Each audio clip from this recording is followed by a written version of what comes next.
Puluhan militan Hamas diyakini masih terjebak di dalam jaringan terowongan bawah tanah yang kini sudah dikuasai pasukan Israel.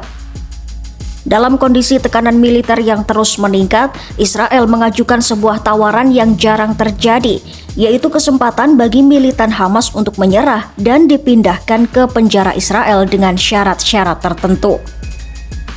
Proposal ini dikirimkan melalui negara-negara mediator dan menjadi salah satu perkembangan paling signifikan dalam dinamika konflik yang sudah berlangsung lebih dari 2 tahun.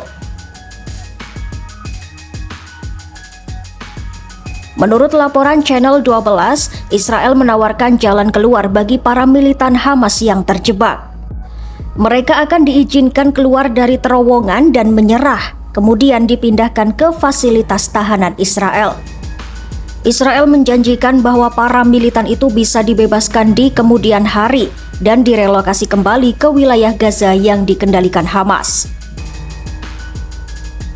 Namun, ada syarat yang sangat ketat. Mereka harus berjanji tidak lagi terlibat dalam aktivitas kelompok bersenjata dan bersedia melucuti senjata mereka sepenuhnya. Sejauh ini, tawaran itu tampaknya tidak diterima. Beberapa militan bahkan terpantau berusaha keluar terowongan untuk melawan atau melarikan diri, menandakan bahwa komunikasi internal Hamas mungkin terputus. Seorang pejabat Israel menyebut pihaknya memberi Hamas pilihan untuk hidup dan meninggalkan terowongan. Namun sampai sekarang Hamas tidak memenuhi syarat yang Israel tetapkan. Saat kondisi di Rafah masih panas, para pemimpin Hamas justru berada di Kairo membahas kelanjutan gencatan senjata dengan pihak Mesir. Pertemuan itu melibatkan tokoh-tokoh senior Hamas seperti Khaled Meshaal, Khalil Al-Haya, hingga Ghazi Hamad. Pertemuan ini memfokuskan pembahasan pada fase kedua perjanjian gencatan senjata Hamas-Israel. Hamas menegaskan kembali komitmennya terhadap fase pertama, sekaligus menuntut Israel menghentikan berbagai pelanggaran yang masih terjadi di lapangan. Dalam pembicaraan itu, Hamas juga mengangkat kekhawatiran mengenai nasib para pasukan mereka yang terputus kontak di Rafah dan diduga terperangkap di terowongan.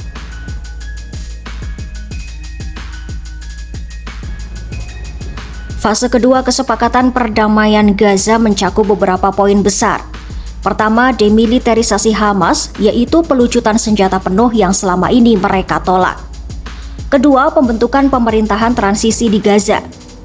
Ketiga, penempatan pasukan stabilitas internasional atau International Stabilization Force. Poin terakhir menjadi kunci penting, yaitu Hamas tidak akan memiliki peran dalam pemerintahan Gaza pasca transisi. Karena itu, perdebatan mengenai nasib pasukan mereka di Rafah menjadi semakin sensitif. Hamas meminta adanya mekanisme jelas di bawah pengawasan mediator untuk memastikan Israel tidak melanggar kesepakatan.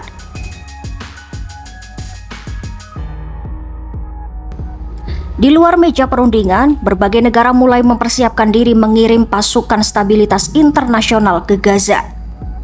Menurut laporan i24 News, gelombang pertama pasukan internasional bisa saja masuk ke Gaza paling cepat pada 2026. Jika terrealisasi, ini akan menjadi kehadiran keamanan internasional terbesar dalam sejarah Gaza.